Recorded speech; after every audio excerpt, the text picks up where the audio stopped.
Mr. Sultan, again, thank you very much for joining us. First of all, how did you end up being an expert witness in this trial? How did Mr. Wilders ask you? I really don't know what's the reason behind it. I was asked to come, and I am more than happy to do it. What are you going to tell the judge tomorrow? Whatever they ask me, I'm gonna answer to the best of my knowledge. Do you know, Mr. I heard that they're accusing Mr. Wilders of hate speech, and for me it's shame. It is shame not to be able to speak out. You know, it is shame that Mr. Wilders has to go through this ordeal, you know, just because saying the truth might hurt someone's feeling, even if it is going to save lives. That's what I'm going to say. But you don't know why you specifically were asked. You met him before? Not before I was chosen to be a witness. Okay. So you have had 2 meetings with Mr. Wilders. Now you're meeting him again? Not private meeting. I was invited to 2 events where he gave speeches. How well do you know him, and do you know his... I'm very familiar with his message. I don't know much about him as, you know, I mean personal things, but I'm very familiar with his message, and I greatly appreciate it. Yeah, what do you make of his message? It is very good. It's very good for someone to stand up against the violent Islamic teachings and try to protect his country and his values, his freedoms, his way of life. I admire every man who does what Mr. Wilders is doing. You need to stand up and speak against it. What do you make of this trial against him? It is scary. It is a very scary message that you are threatened, that Islam might be able to take over. You accuse, I mean, you know, the Dutch court accused Mr. Wilders of hate speech, and I wonder why they don't call the Quran hate message. When you read the Quran, do you consider it love message? So why do you allow Muslims to teach their violent teachings to their young children, while you don't allow people like Mr. Wilders to criticize those teachings? This is the question. I don't know exactly what the judge will ask you tomorrow, but Mr. Wilders is well known here for saying that Islam is a backward culture, and he has said many times in public that as far as he's concerned, the Quran should be banned and people wearing headscarves should be taxed accordingly. I 100% agree with him, because he knows a big deal what the Quran is about. Once you know, you're gonna take a stand the same way he did. Because I believe you as a Dutch won't allow someone to destroy your way of life. So my message to the Dutch people, get familiar with the Islamic teachings, read the Quran, and read the life of Muhammad. And you need to understand that Muhammad is the role model for every Muslim man on earth. And why is that a bad thing? Because, you know, because the way they behave against non-Muslims, they are brainwashed to believe, indoctrinated to believe that their mission on earth is to take over and to force non-Muslims to become Muslims. And believe me, the Islamic values don't match with the Western value. They're not for freedom. You have to follow strictly what Islamic Sharia asks you to do. especially when it comes to women. I don't know if Dutch women will accept to live the life or to be treated the way Muslim women are treated under Islamic Sharia. They're not familiar with Islamic Sharia, that's why they don't stand up against it. But once you educate the public about it, then many more like Wilders will speak out. You have said many times that you are fighting Islam. Do you see Wilders as in that same group? Yes, he is. Yes, we're not fighting Muslims. We're not against Muslims. Even Mr. Wilders has said that many times. We have to distinguish between Islam and Muslim. We're not against Muslims, but we're totally against Islam, because it is a very hateful political ideology which doesn't match the Western laws and the Western way of life. A large group of the Dutch population does not agree with you, does not see it that way. What don't they understand about Islam? Anything. They don't understand anything about Islam. How many Islamic texts have been translated to Dutch so far? So how they know? There are few. I don't know if the situation in Holland the same as it is in the United States. There are few books which are sugar-coated and was distributed by the Saudis. And doesn't those books don't have the truth about Islam. They're very sugar-coated, especially the translation of the Quran, because in Islam it is forbidden to translate the Quran. If you take a look at the translation of the Quran in English, you will see the meaning of our holy book. It is not the literal translation. It's not word for word. And it's very much sugar-coated. So you need to translate in very honest way the Islamic text from its original Arabic text to Dutch and have people read it and then make their judgment. So you're saying the Dutch in general are those who say that Islam is not a hateful religion, or at least, you say they misunderstand. Of course they do.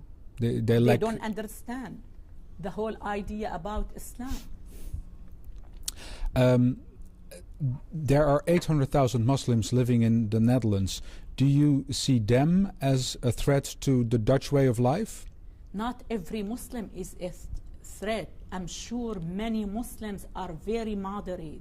But some are? But some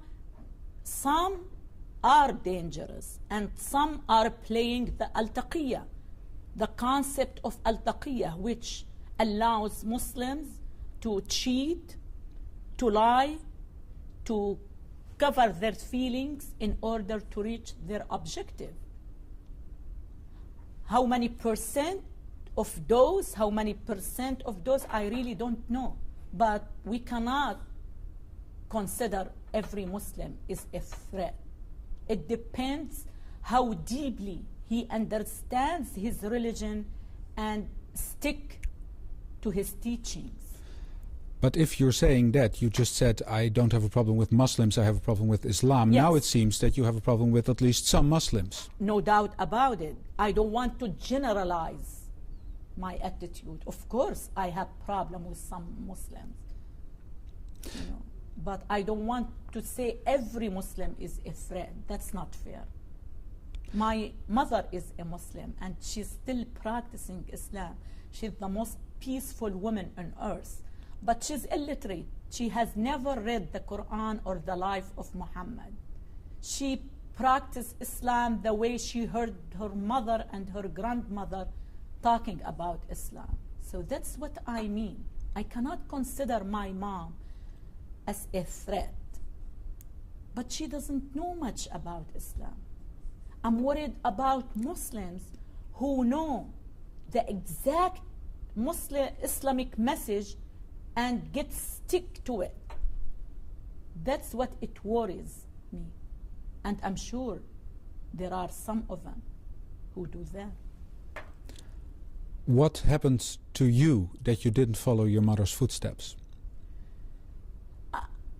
I have had very unique circumstances, and when people ask me why we don't hear more Muslim women like you express themselves in the same way, I believe you have to have special or unique character in order to be able to go against your own religion, against your own culture. It is not easy. It has been very draining.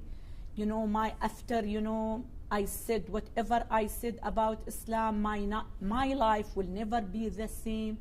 So I understand why Muslim women don't do it more often, because it's very draining. And as I said, you have to be equipped with special power, special strength to do that. And I am. But there were also circumstances in your life that made you see really, like what? What was the pitiful event in your life? I am a medical doctor. It helped me to evaluate my teachings under my scientific microscope. I was born and raised as a Muslim and lived for 30 years of my life under Islamic Sharia. Then I moved to a free country.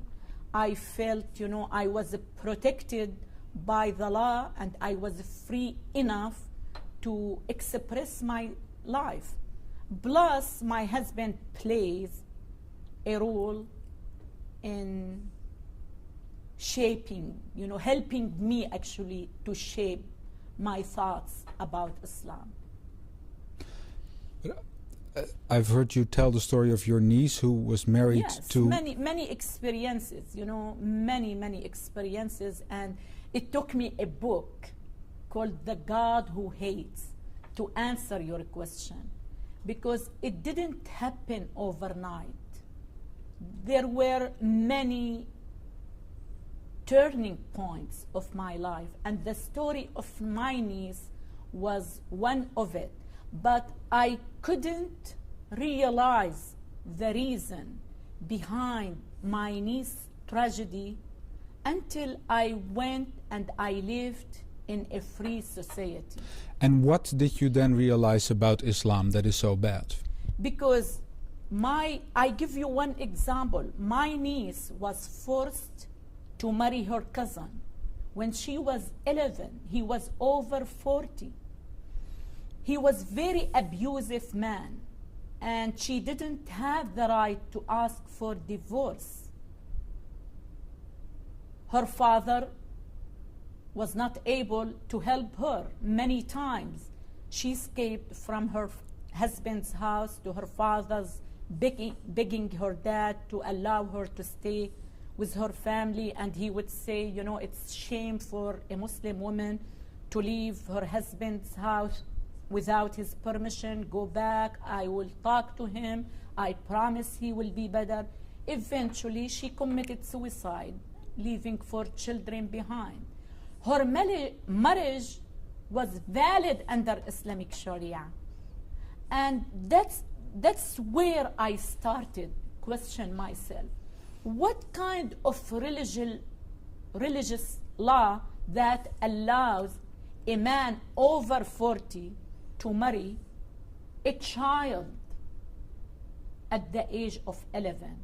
When I found out, even I knew that before, but I wasn't able to distinguish between, I was brainwashed to the point I wasn't able to distinguish between right and wrong. I knew that Muhammad married his second wife, Aisha, when she was 9. And some even texts say she was 6. He was over 50. And I didn't realize when I was living under Islamic Sharia that that's not acceptable. So living in the United States has helped me to open my mind, to open my eyes, and I started to question myself.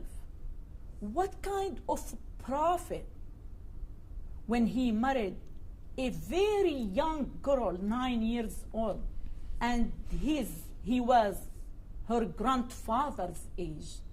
So I started from there. And eventually, I have become who I am today. But what you described just a moment ago would be illegal in the Netherlands. You cannot marry someone who's underage, for example. But some Muslims are trying to apply Islamic Sharia. And here in the Netherlands? I heard everywhere in the West. There, I heard that I was very involved with my Muslim community in the United States. And I had heard it a million times that they were here to eventually replace the American Constitution with Islamic Sharia. And this is their goal, this is their mission, is to spread Islam and to take over. This is the underlying foundation of Islam. Yeah. We are indoctrinated at very early age to believe in it, to believe that we have to fight for the sake of Allah. Some of them don't because they are weak to do it. They don't have the means to do it. And once they do, they will do it. You've said, I've decided to fight Islam itself, not just extremism, Wahhabism, but Islam. Because I don't believe there is radical Islam. I truly believe the term radical Islam is Western trademark. The West invented this term for the sake of being politically correct. Growing up in Syria, I had never heard of radical Islam, Wahhabi Islam, militant Islam, political Islam. I heard only of one Islam, the normal Islam. And you say all Islam is bad? No doubt about it. And in order for you to understand what I mean by that, you need to read the Quran. And the biggest problem is with Muhammad's life, the way he conducted his life. At the age of 8, 9, we were taught at school that Muhammad beheaded 800 Jewish men in one night. And proudly, we read in our books that he slept. They said he married, but he slept with a woman, a Jewish woman, whose her husband, her father, and her brother were killed at the same night. So what kind of message you're sending to your young children when you teach them this type of teachings? This question, I am doing what I am doing for the sake of Muslims. I am not against Muslims. I dream of a day that my country will become a free country like Holland. I don't want to see Holland or any other Western country to become a country like Syria, oppressive and oppressed country like Syria. This is my dream. I'm doing it for the sake of Muslims, especially Muslim women. They are suffering for 1400 years. They have never been challenged or forced to take a deep look into their teachings and to reform these teachings. We need to do it. You became a YouTube hit when you appeared on Al Jazeera in 2006. And you were saying, I think that was the key thing in that speech, that we are not, you were discussing Samuel Huntington's book, a clash of civilization. You saw another clash. What kind of clash did you see? Between civilization and backwardness. That's how I see it. That's how I see it, the way Islam treats women and treats non-Muslim is not civilized, and they need to be stopped for the sake of every country on earth. They need to be stopped. This is my message. Spreading that message has come with a personal price for you. Of course, I am paying a very high price. I receive death threat on daily basis. You know, it has become a way of life. I told you, my life will never be the same. But you know, as I said before, I feel like I am equipped to do it. So the question, why not? Especially I am living in a free country, and I am protected by the law to say what I am saying. Do you see yourself as a crusader?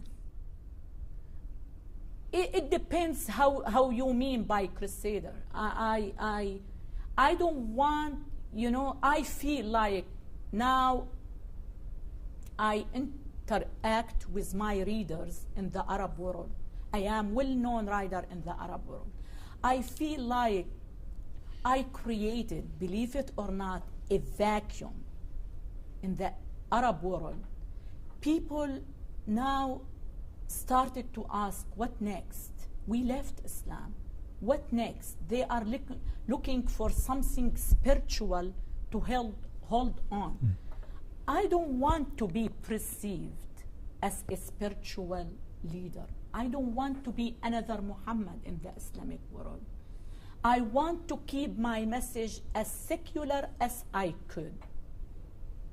I'm looking at Islam through my scientific microscope as a medical doctor and telling my people the truth about it from my point of view. I don't want to become a spiritual leader, but I feel like I created a vacuum in their lives. So my next step in Arabic, I'm saying, is to create a system of values, because Islam lacks values. Islam lacks code of ethics.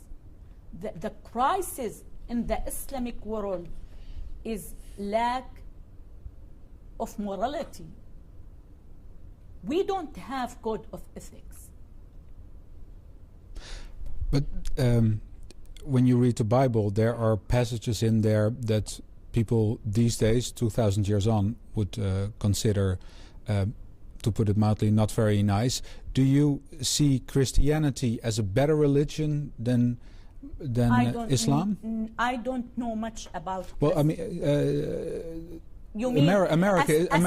Alternative? Well, America, the country that you Yes. clearly enjoy, is Look, a very Christian nation. Yeah. Look, my mission is to create doubt about Islam.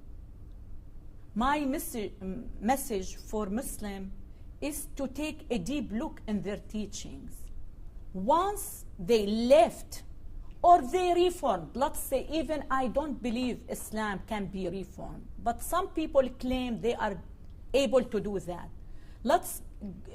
My mission is to guide them, to take a look at their teachings, to leave it or to reform it.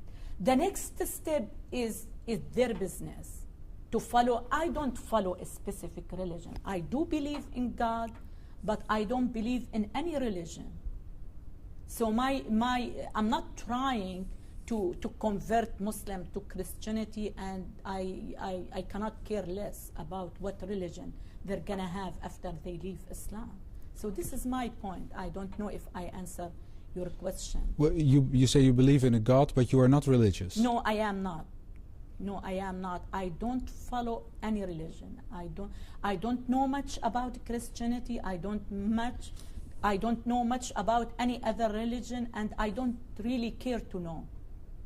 But do you see, for example, parallels, America being such a great free speech nation with Christianity? And I have read in history that America was based on Judaism and Christianity values, which I really admire and appreciate.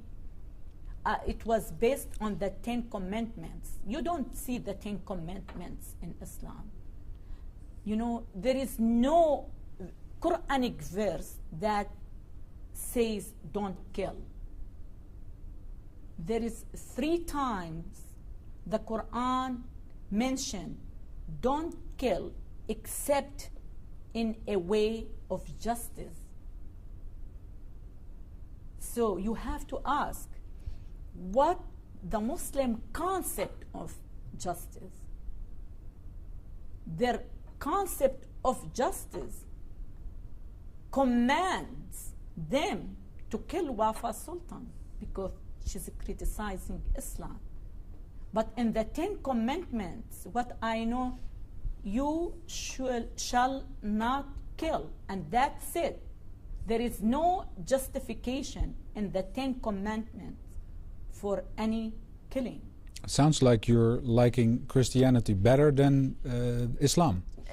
That's what I know, the 10 Commandments. Of course, I believe, you know, that when people ask, what I like about Christianity is the life of Jesus. Because I am always asked why you're saying Islam cannot be reformed, while Christians were able in the Middle Ages to reform Christianity. And my question is, they reformed themselves, not Christianity, because they went back to the life of Jesus, and they were able, based on Jesus' life, to reform their behaviors. But the problem with Islam, if we go back to the life of Muhammad, we will be in much worse situation than we are now. We will end up with people like Osama bin Laden and his links. Do you understand my point? That's what, I don't know much about the Bible, but I have never heard that Jesus beheaded anyone or killed anyone. But when you go back to the life of Muhammad, it's full of killings. It's something you cannot believe it. This is the difference that I am aware of between Christianity and Islam. You say you are on a... Would you like a sip of water? Oh, thank you. Sorry about that. Ma'am, you say you are on a mission. When is the mission successful? Mission accomplished? I consider it successful from the very beginning. Once you believe in something and you are determined to do it, you're going to succeed. You know, eventually we will win. But I have no doubt about it. But how will success, how do you define success? What's the goal? What's it you're trying to My goal is to create a new Muslim mentality clean of hatred. My goal is to raise the awareness in the West about what's written in the Quran and in the life of Muhammad. My mission is to protect my adopted country that I love with all my heart. If America was taken by Muslim, where else I can go and be able to be who I am today? This is my mission. My mission and my dream, as I told you before, is to see my mother country, Syria, a free country like any free country in the West. This is my message, and I can see the change coming.